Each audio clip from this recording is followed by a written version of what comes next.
इथे बरेच जण बसलेले आहेत की आपण कसे होतो आणि आज कसे झालं.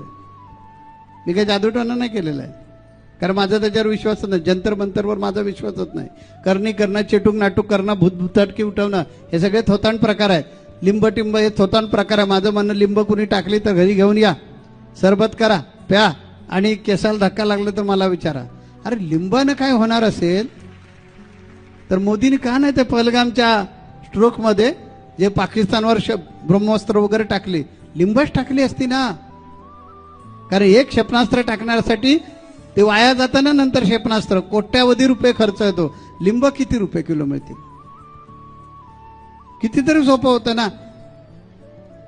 नको तेव्हा भंपक आणि भाकड कथेला महत्व देऊ नका. वैज्ञानिक सिद्धांतावर बैठक निर्माण करा, ती टिकेल. तेव्हा ही जी भक्ती करायला सांगितलेली आहे तुकोबरायणी किंवा साधू संतांनी, हे थोतांड नाही आहे. याला वैज्ञानिक बेस आहे की आपण अशी भक्ती करून आपल्या मनाचं संवर्धन करतो आणि मनामध्ये संयम वाढला की उतावळीपणा जाणार.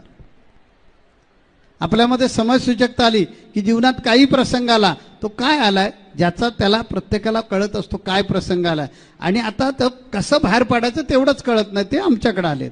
मी म्हणेन मी तुम्हाला किती वेळ भेटणार आहे.